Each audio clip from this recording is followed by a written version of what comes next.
Hello everyone, welcome to Sreeja kitchen. ఈరోజు వీడియోలో super soft and జ్యూసీగా ఉండే గులాబ్ జామున్ రెసిపీ చాలా చాలా పర్ఫెక్ట్గా వస్తాయి. ఒక్కసారి ఈ విధంగా ట్రై చేయండి. ఇది కోవాతో చేసిన అనమాట. కోవా గులాబ్ జామున్లు చాలా వరకు పర్ఫెక్ట్గా రావు కదా, ఒక్కోసారి విరిగిపోవడం, లోపల అది కొంచెం ఉండలాగా రావడం, అట్లాంటివి ఏం లేకుండా మనం పర్ఫెక్ట్గా చేసుకోవచ్చు. సో ఇక్కడైతే నేను 1/2 kg కోవా తీసుకున్నాను. ఫస్ట్ ఈ కోవాని మనం మెత్తగా చేసేసుకోవాలి. ఈ కోవా ఇట్లా గట్టిగా ఎందుకుంది అనుకుంటున్నారా? దీన్ని తెచ్చి 2 రోజుల నుంచి నేను ఫ్రిడ్జ్లోనే పెట్టేసిన అనమాట. చేయడానికి టైం లేకుండా, అందుకని కొంచెం బయట పెట్టిన తర్వాత చేతిని అట్లా అంతా బాగా విడదీసేసి ఎక్కడ లమ్స్ లేకుండా చేతిని బాగా మనం అట్లా మ్యాష్ చేసేయాలన్నమాట. సాఫ్ట్గా అయిపోవాలి కోవా అనేది. ఎంత సాఫ్ట్గా ఉంటే మనకి గులాబ్ జామున్ కూడా అంత మంచిగా వస్తుంది. గులాబ్ జామున్స్ మరింత టేస్టీగా రావాలంటే ఇది ఒకటి వేయండి, అదే పన్నీర్ అనమాట. పన్నీర్ కూడా ఒక చిన్న ముక్క అంతా దీంట్లోకి తురిమి వేసేసుకోవాలి.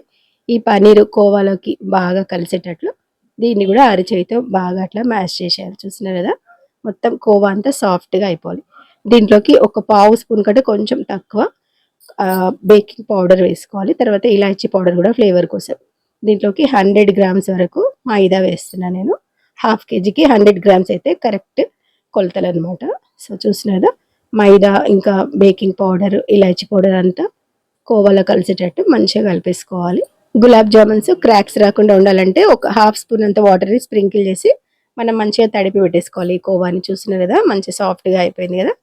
దీన్ని ఒక 10 నిమిషాల వరకు పక్కన పెట్టేసుకొని ఇప్పుడు షుగర్ సిరప్ తయారు చేసుకోవాలి. ఇక్కడ 2.5 కప్పుల వరకు చక్కెర తీసుకున్నాను నేను. స్వీట్ ఎక్కువ కావాలి అనుకుంటే 3 కప్పులు తీసుకోవచ్చు. సో ఇక్కడ దీంట్లోకి ఒక 3 కప్పుల వరకు నీళ్లు పోసేసి చక్కెర అంతా కరిగే వరకు మంచిగా కలుపుతూ ఈ పాకం రెడీ చేసుకోవాలి. ఫ్లేవర్ కోసం ఇలాచీ పౌడర్ కూడా వేసేసుకోవాలి. దీంట్లోకి మన దగ్గర కుంకుమ పువ్వు ఉంటే అది కూడా వేసుకోవచ్చు. సో ఇక్కడైతే చక్కెర అంతా కరిగిపోయి పాకం అనేది కొంచెం ఇట్లా జస్ట్ మనకి చేతిలో కొంచెం ఇట్లా అతుక్కున్నట్టుగా స్టిక్కీగా ఉంటే చాలన్నమాట. మరి ఎక్కువ పాకం అవసరం లేదు, గులాబ్ జాములకి లైట్గానే ఉంటుంది. సో అదంతా మంచిగా మరిగిన తర్వాత ఇంకా స్టవ్ ఆఫ్ చేసి పక్కన పెట్టుకోవాలి. ఇప్పుడైతే గులాబ్ జామ్ రెడీ చేసుకోవాలి. చూసినదా ఎంత సాఫ్ట్గా ఉందో పిండి అయితే. దీంతో క్రాక్స్ అనేది అస్సలు రాదు. మనం అరచేతి మధ్యలో కొంచెం ప్రెస్ చేస్తూ గులాబ్ జామున్లు అన్నీ చేసేసుకోవాలి. ఇట్లా మంచిగా వస్తాయి అన్నమాట. ఇవన్నీ రెడీ చేసేసుకొని మనం ఇప్పుడు డీప్ ఫ్రై చేసుకోవాలన్నమాట. ఆయిల్ అనేది మరీ ఎక్కువ పొగలు వచ్చేటట్టు వేడి కాకుండా మీడియంగానే వేడి కావాలి. మొత్తం వేడైన తర్వాత మనం మీడియం ఫ్లేమ్లోకి మంటను అడ్జస్ట్ చేసేసుకొని గులాబ్ జామున్లు ఒక్కొక్కటిగా వేసేసుకోవాలి. దీంట్లోకి చూస్తున్నారు కదా, సరిపడినన్ని వేసుకొని మనం గంటతో అప్పుడే కలపొద్దు. జస్ట్ ఆ ప్యాన్ని కొంచెం అట్లా కదిలించాలి. ఇక్కడ కొంచెం జాగ్రత్తగా ఉండాలి. మరీ ఎక్కువ కదిలించడం అంటే ఆయిల్ అనేది మీద పడుతుంది. సో చూస్తూ లేదా ఒక స్పూన్తో మధ్యలో అట్లా మనం కలుపుతూ ఉంటే అవన్నీ వీడిపోతాయి అన్నమాట. మొత్తం ఆ గులాబ్ జాములన్నీ అన్ని సైడ్లు మంచిగా వేగాలన్నమాట. కలర్ అనేది మంచిగా రావాలి. సో ఒక సైడ్ వేగి ఒక సైడ్ వేగకపోతే అది చూడడానికి కూడా బాగుంటుంది కదా. అందుకని స్పూన్తో అట్లనే మనం జస్ట్ ఇట్లా అంటూ ఉంటే అవి మొత్తం ఈవెన్గా వేగిపోతాయి. సో చూసినా మంచి కలర్ వచ్చిన తర్వాత ఇంకా వీటిని తీసేసుకోవాలి. ఇప్పుడు పాకం అనేది కొంచెం గోరువెచ్చగా ఉన్నప్పుడే వేసేసుకోవాలి. మరి వేడిగా కాదు, చల్లగా కాదు, మీడియంగా వేడిగా ఉండాలన్నమాట. గోరువెచ్చగా ఉండాలి. గులాబ్ జామ్స్ కూడా మనం డైరెక్ట్గా ఆయిల్లో నుంచి తీయగానే షుగర్ సిరప్లోకే వేసుకోవాలి, పక్కన ప్లేట్లు అట్లా కాకుండా.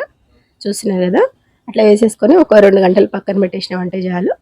షుగర్ సిరప్ని మంచిగా వీల్ చేసుకుంటే అనమాట. ఇట్లా చేస్తే గులాబ్ జామున్స్ సాఫ్ట్గా జ్యూసీగా సూపర్ టేస్టీగా ఉంటాయి. దీంట్లో పన్నీర్ కూడా వేసాం కాబట్టి టేస్ట్ అనేది చాలా చాలా బాగుంటుంది. సో సేమ్ నేను ఇక్కడ చూపించినట్టు మీరు కూడా ట్రై చేయండి. పర్ఫెక్ట్గా వస్తాయి ఎవరికైనా గులాబ్ జామున్స్ అనేటివి. సో చూస్తున్నారు కదా, చాలా పర్ఫెక్ట్గా గులాబ్ జామున్ని ఎట్లా తయారు చేసుకోవాలో. ఈ వీడియోలు వస్తే కనుక తప్పకుండా ట్రై చేయండి. అండ్ వీడియోలు వస్తే కనుక తప్పకుండా లైక్ చేసి షేర్ చేసి హైప్ చేసేయండి. ఫస్ట్ టైం నా ఛానల్ని చూసిన వాళ్ళు సబ్స్క్రైబ్ కూడా చేసుకోండి. ఇక్కడి వరకు వీడియో చూసిన వాళ్ళందరికీ చాలా చాలా థ్యాంక్స్. మళ్ళీ ఇంకొక మంచి వీడియోతో మీ ముందుకు వచ్చేసాను. అంతవరకు బాయ్ బాయ్.